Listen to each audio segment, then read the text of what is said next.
This is Lisa Tucker, host of The Book Cover, which showcases local literary personalities. So listen to The Book Cover on the borderline. And remember, don't judge a book by its cover. Hi, you're listening on The Borderline. This is The Book Cover. I'm Lisa Tucker, and I'm here with a repeat offender. Welcome, John LORENZI. Hi, John. Thank you. Hi. Hi. Good to be back. Yes, and I'm glad you're back. Reoffending, yes. Yeah. And reoffending in the Sioux is a good thing in this case because it means you wrote another book. Right. So let's talk about your first book first. Take the Front Seat. Yep. Did I get that right? Because I always say take the back seat or drive the front seat, but it's take the front seat. Take the driver's seat? I think I say that every once in a while. But it's called Take the Front Seat. Yep. And I brought my copy today. I'm halfway through, even though you gave it to me a year ago. I'm a very slow reader. But I love it. I love the interaction. So what kind of feedback have you gotten from that one? Because that's about a year and a half old or a year? I think I was here 2 years ago. Oh, so wow. It's about 2 years. And it was right around launch time. Oh, wow. Okay, so that's been that long. Wow. Yeah. Wow. As far as I know, good. I mean, people, I think, only share if it's positive. People don't come up and say that book is shite. No, they wouldn't say that. No, they wouldn't. But good feedback from people. You could say shite on the borderline? You can say shit, too. Oh, wow. If you'd like. I like I said, I've read half. I know Adrian read it and he loved it. Yeah, we talked about it. Yeah. And, as far as I know, pretty good response to it. People voluntarily have come forward and want to talk about it, expressed positive thoughts on it. So nice, almost like mini book clubs. I guess so. Yeah. Yeah. And I know there's probably some dissenters out there. They just haven't. That comes with art, though, right? Yes, and what I always say is, if they don't like it, but they've bought it and read it. So, right. Oh well. Okay. Oh well, they bought it and read it, so that's all you can ask, right? You can't make them like it too, but they bought it and read it. Now your second book, no same characters, correct? All new characters? No, it's entirely different. It's new entirely characters, different new book. everything. Yeah. But still, no connections. Still a little bit of a traveling.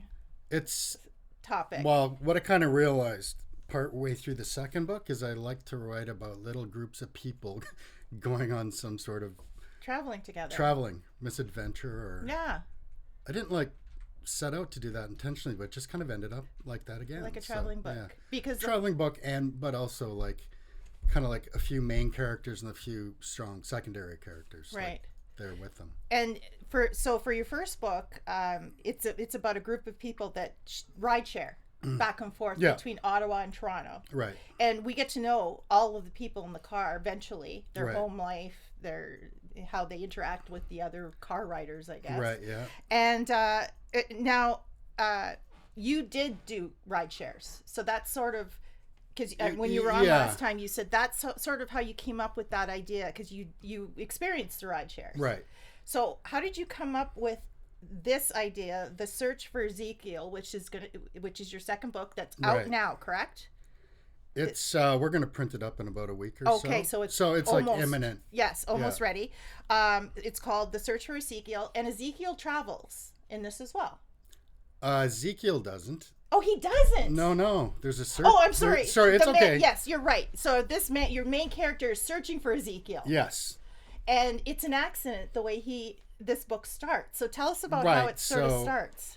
So what happened was, it's kind of like the first book. The second book started in real life as well. Okay. So, and I think we talked a bit about it last time, so I won't go too much into it. But what happened is I got a fraudulent charge on my credit card for like $4,000 dollars, and I could see that it was a flight, etc. So in my calls with the bank to try and get this wiped off the credit card, they also asked me to call Air Canada, right? So it was in these calls back and forth that they gave me information about the guy who had defrauded my credit card. Like, I got his name right, and I got his birth date, like where the flight originated, so I know what part of the world he's from. Wow. Yeah, so it just... So they'll give you everything on the guy that's trying to defraud you. It's kind of surprisingly they did. I mean, the few people that I gave the book to read, like the early readers of this, the beta readers, there's no way they gave you this. I'm like, they did. They did give it to you. Yeah, so I'm using his real name and his real birth date. and the country I think he's from. Because he did this Because maybe someday I'll go looking for him. Maybe you will.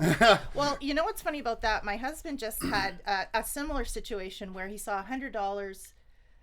Well, anyway, that's a different situation. Where someone hacked his Facebook and was trying to sell a car through his name on Facebook and was chatting with these people on Messenger.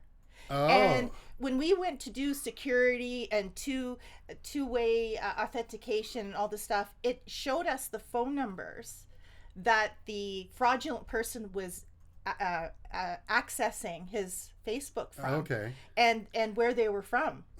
So it does give you information on people. Okay, if it's your account, so it does get tempting to sort of it does track people down. Sure it does. And this is how you came up with this idea? Yeah, this idea, because so then the characters, you know, as it becomes fiction, and the main character's speaking to the Air Canada rep, liking the sound of her voice, etc. A bit more romance in this second book. I'll tell you why. Okay. If I remember, you remember to ask me. Yes. Okay. So the Air Canada rep says to him, you know, kind of like, aren't you sick of this online fraud? And they talk back and forth a bit, and she's like, you know what? You should consider, you have enough information here. You should consider going looking for this guy who attempted to fraud you. $4,000. Yeah. US, nonetheless. Okay. In the book and in real life? In real life. Wow. In real life, did you get the money back? Yes. Okay. Yeah. But you didn't travel anywhere? Not yet, no. Okay.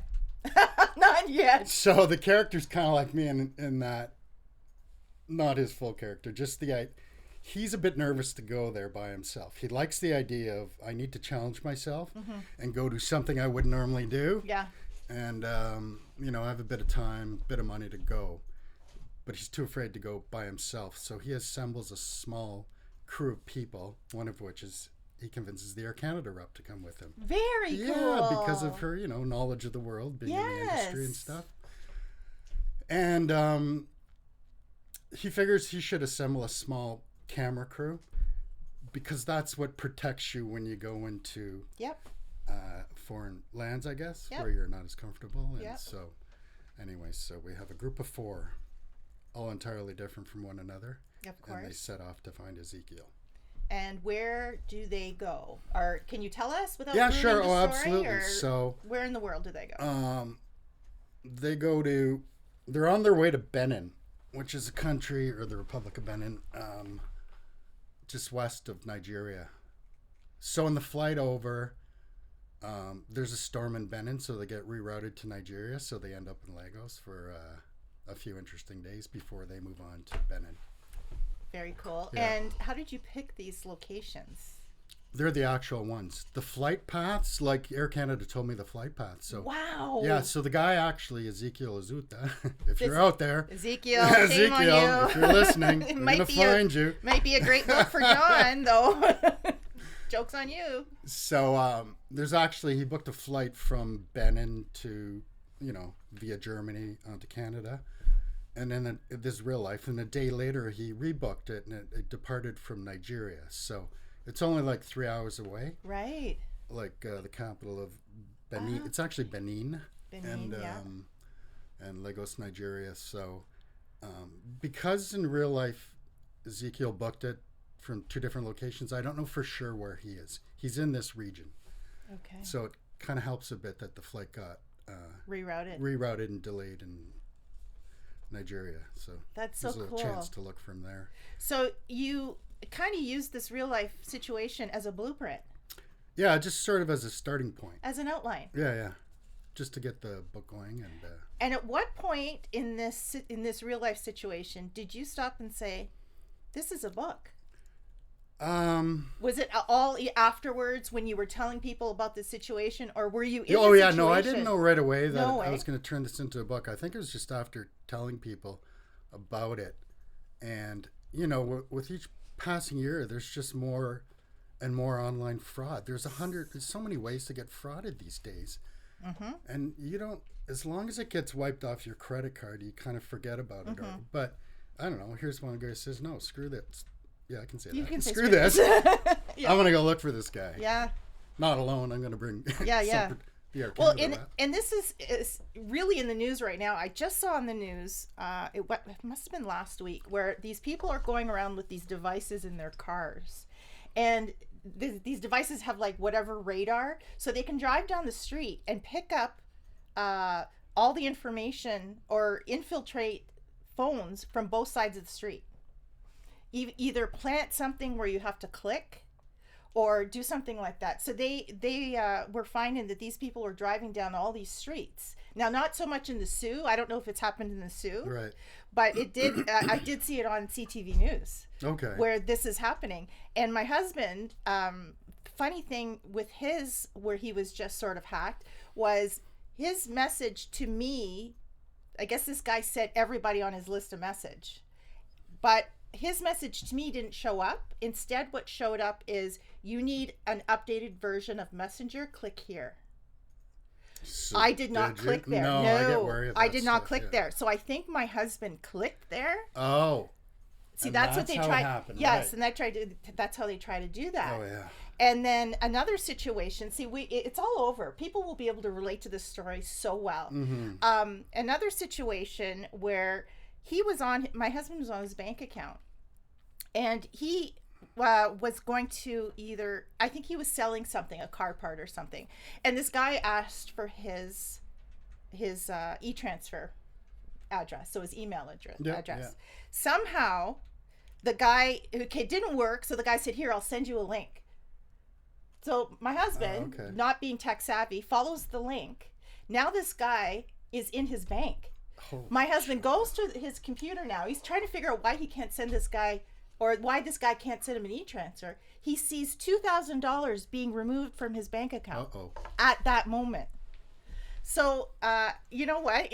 This could be a cautionary tale too. Like, who knows what you did? You could have clicked on update this. You could have. I lost my Visa like 2 weeks ago, and I thought I just misplaced it. But then I saw somebody charged $140 to Tim Hortons on it. Tim Hortons cards. Yes. They tried to, but so it happens to everybody. Yeah. So this is a story that people will be able to relate to. Yeah. For sure. So this guy, now who's the lead character? Who's the guy? His name is Matt Rosso. Good Sault Ste. Marie name. That is a good, Rosso? Yeah. I didn't come up with it. That is a good name. So I should tell you, so the way this started, and I was just listening to your Graham Elder interview, by the way, with Dr. Laura. Yeah, from New York, yeah. So same kind of way. This one started off, I wrote, I don't know, the first chapter or two, and I sent it to a friend who likes to write, and I had read her stuff. I'm like, why don't you jump on board and write the next chapter? So she actually created the name and some other stuff. So we also did a bit of back and forth in writing. But then, like, she's younger and her life was way busier than mine at the time, and so she's like, I can't keep up, and I'm just writing feverishly because when I go through periods where I write, well, and you don't have little kids, and she might have little kids. Mine are grown up, and so so it started off that way. So the book is kind of two sections, right? The first is at home, sort of the Ottawa, Montreal area. Mm-hmm. And then at some point after this team is assembled to go look for Ezekiel, they take off, right? And so my writing partner, she had written kind of in the first half, but I had this hunch that we just went on way too long before this group takes off. Because really it's about taking off and going looking for him and what happens. Yes. Is you don't want the first half of the book to be all and the in lead fact, up. Yeah. When I ran it through some beta readers and the development editor, it's what they said, right? Way too long. So a lot of my writing got chopped and her writing got chopped because her writing was in the first. So in the end, she's still in there. Her writing's still in there to a certain degree in the beginning. Is she from the Sioux? Yep. Do you want to mention her? I do, but she's shy about it. Okay, well then don't mention She her. didn't want credit on the book. Even I was like, come on, you contributed really? to this. And she's a writer. Well, she writes. But she hasn't written anything publicly yet? Yeah, she's just not in her personality type, well, we'll call her Jane Doe. Jane, you should get out there. I know. And so anyway, she came up with some interesting stuff for to get this ball rolling, right, and stuff like that, and including his name. So what kind of guy is he? Like, is he married? What kind of work does he do? he's an economics professor. So boring. He's early 30s. Sorry.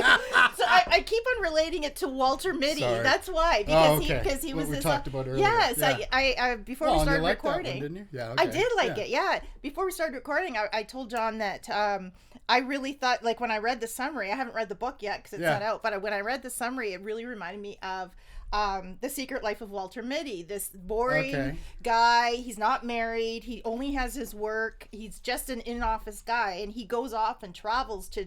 There's something about a picture or photography guy that he's got to find, and he travels all over the place. So when you say he's in economics or an accountant or whatever, like, not probably the most liveliest of people. Sorry to all those economic people and accounting people out there, but traditionally. Right. I don't know if he fits that stereotype. No? Okay. But he's early 30s, kind of restless, and he wants to do this to prove he can do something a bit more dangerous in his life. Right. Because he's just, not married. Playing racquetball with the boy. He's not married. He's in this relationship that's not overly committed yet, because if I had made it overly committed, he wouldn't be able to leave. With the Air Canada woman. So the girlfriend doesn't come? No. Okay. See, that's explained in the book. I feel like there's a romance brewing with the Air Canada lady. Yeah, well, that's the other thing that people will find out. So it gets complicated.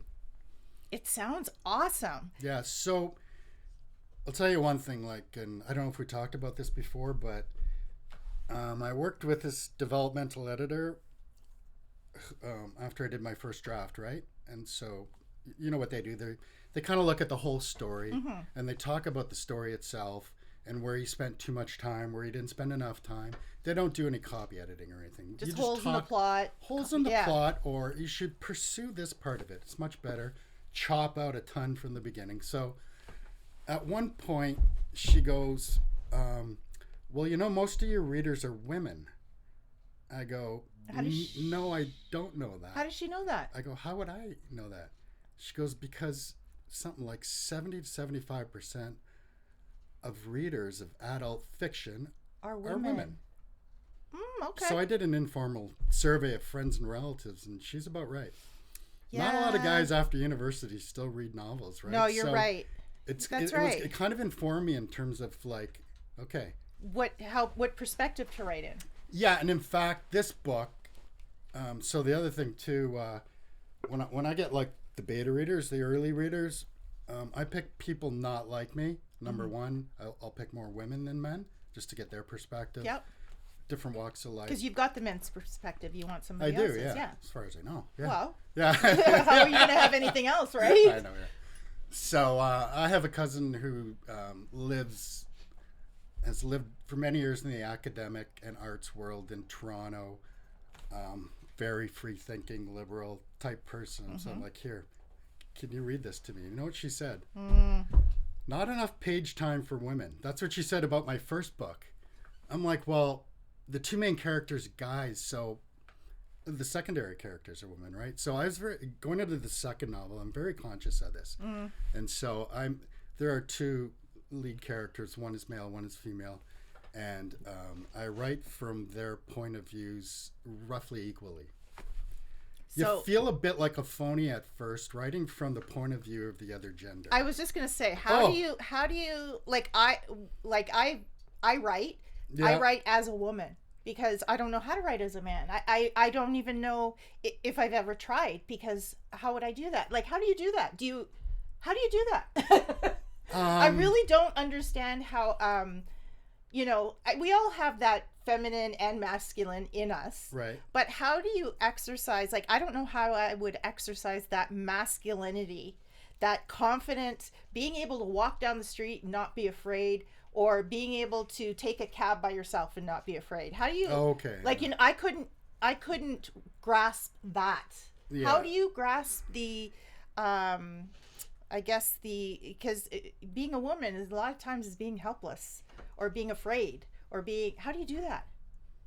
Oh, I think the guy's more afraid in this novel. You think so? Oh, I made the lead, Allison, strong. Not only a woman, but also black. Yes. And I bring that up because the development editor said you need to be careful writing from the black perspective when you're a white guy. And and she's a black woman. In the character in the book. Yeah. So you know, as long as you're not taking up the plight of a different race or speaking on behalf of them, sort of, right? Okay. Then you're fine. And I've spoken to a lot of people about this because it made sense in this book to me to make her black, to tell you the truth, just because I knew what was going to unfold to some degree. Right. And so I certainly don't go into any causes related to that. She no just political, happens, no, not nothing at all. like she that. She just happens. Yeah. Now, with her, the fact that she's black, does that come into being in Nigeria at some point?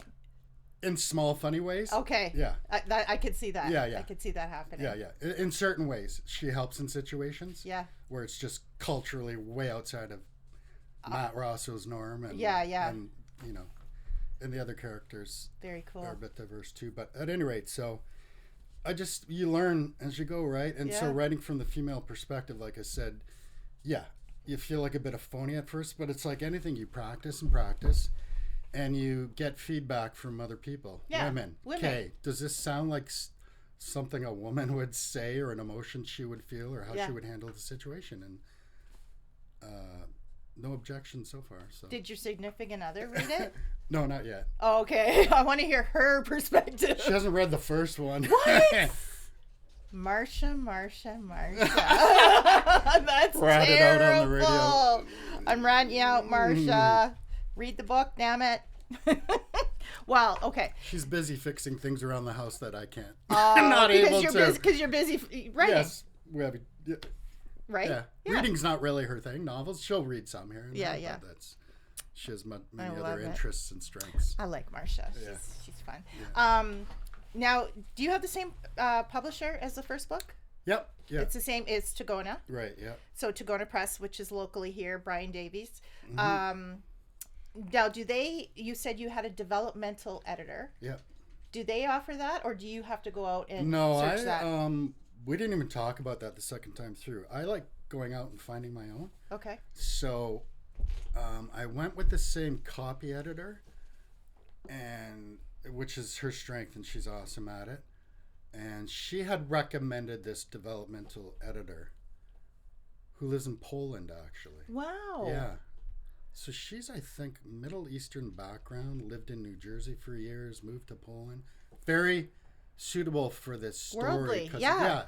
So I thought this will probably work. And so she's the one who had some different perspectives that I wouldn't have. Did you need to research any Air Canada stuff? Did you go behind, like, into the bit, like, does Allison is her name? The lead character? Yeah. Does Allison go into any part of her job or anything like that? So you had to obviously research that. Yeah. How did you do that? Oh, sorry. I don't know if I researched deeply into... Because it's just... She's an Air Canada person. Customer rep, sorry. Right. So she's not at the counter. No, she's on the phone with Matt trying to figure out, you know, here's what happened in this situation and stuff. And she's a little restless too, going through things in her marriage. And she decides, I need to get away too. And so she goes with Matt and the two others. Right place, the small right time. camera crew. I love it. Oh, I have a real wild card in this 4-person group.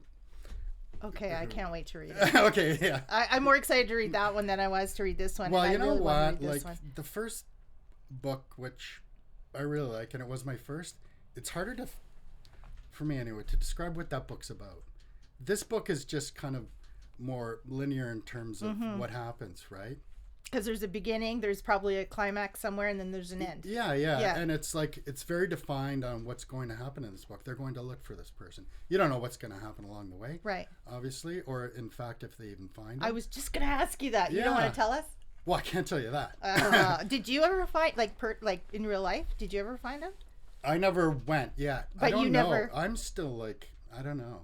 That would be a really good Canada culture grant. It could be. Couple of camera guys and someone from Air Canada. Well, that's that would be like a good documentary. Yeah, like 7 episode series. trying to find this guy. Right? Yeah. I'll be your narrator. Sure. Okay. Yeah. That would be, what an exciting adventure, though. Yeah.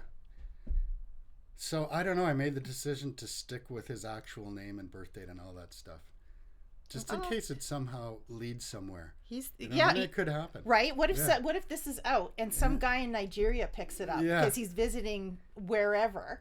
I've done like online searches trying to find this person, and I can't. So I wonder if it's a real name. I don't know. Because if you were charging $4,000 to somebody's credit card, would you use your real name? Yeah, probably not. But it seems very specific. This name is not like a John Doe name. No. Huh.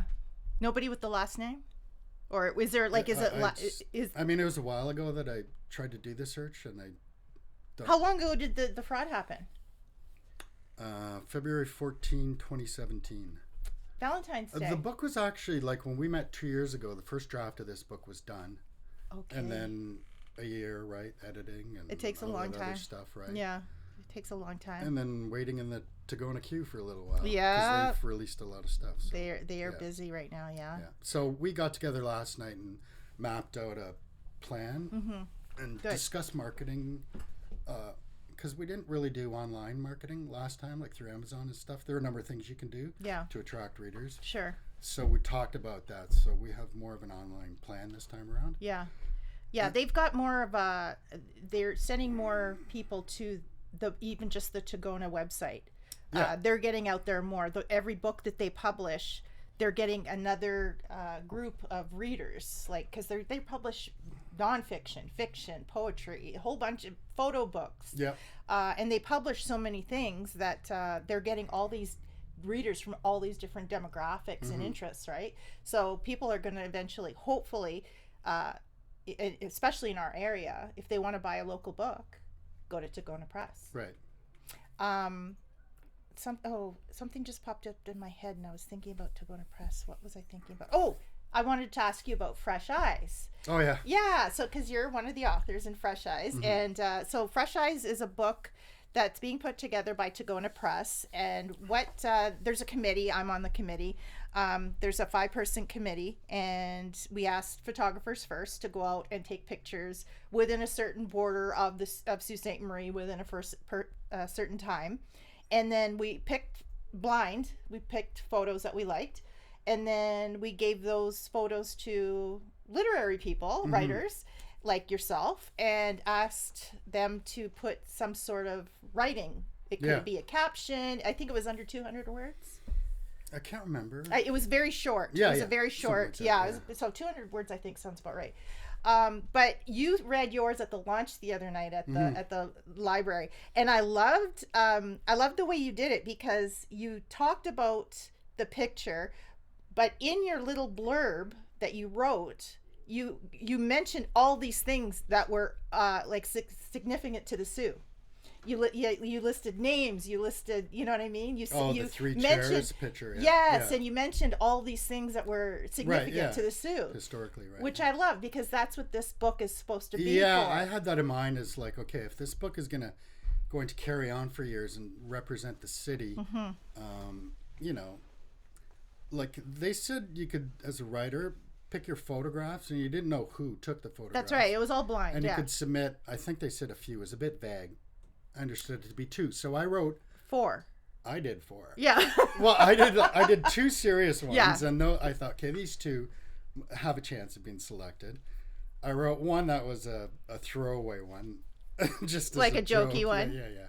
It was a very good picture of Algoma Steel. I don't remember. So it's been so long since I've read them. Yeah, it was a picture of like Algoma Steel, and to me it looked like the guy was somewhere on the property where you couldn't trespass. Yeah. So the only thing I wrote there was, "Hey bud, not to rat you out, but aren't you trespassing?" Which added nothing to the picture. No. So I knew that was a throwaway. And then another one was kind of a jokey one too, but so fortunately the 2 more serious. Yeah, and I remember reading them, and I didn't know who wrote them. You know, when I read them. No, you didn't know. No, we didn't know. It was all blind. So there was no preference given to somebody who maybe has a book or 2 out there, or a beginner that's just, you know, off the streets that's trying to do something, you know. Yeah. So when I read your two, I really liked them. Okay, I didn't know who did what or who. I didn't even know you put yours in, and I know you now, and I didn't even know you put them in, but I really liked them, and I thought, this book is supposed to be sort of like a love letter to the Sioux, like showing what we have to offer. Because Brian Davies always says the Sioux punches above our weight. Right. With creativity, with arts and culture and all the stuff. And so I'm so glad that you're in it, because, as being now you're a repeat offender on the book cover. Mm-hmm. So I'm really glad that, writers like you, and I think Fawn Jocko, who's been on the show, I think she's got a writing and a photography piece in there. The MacGuffins are involved. Anyway, it's going to be a great book, and I'm really glad that you're involved in it. Oh, thank you. Yeah, it's going to be a good book. Yeah. Where can one get your book, the latest book, The Search for Ezekiel? So we're going to do a launch. We're just talking about it last night and today. Okay. Likely 45 Social again, and we confirmed that today. So we're looking at Thursday, May the 28th. Okay. Probably around 7 p.m. or so, but we'll put out. Yeah, and then I'll share it on the book cover Facebook okay, page. Yeah. And then, sure. So we'll do the launch there in person, and then from there, they'll have it on all the sites. Amazon, Indigo. Yeah, and there's a number of them, and then downstairs. Yes. Downstairs at Stones. Yeah, in their little local. As shelf. long as Adrian and Marnie will have my book. They will have it. There. They are great cheerleaders. Now they don't have a choice. Right? They have to now because the public knows about it. In the city. Yeah, they are co-conspiracies with the people.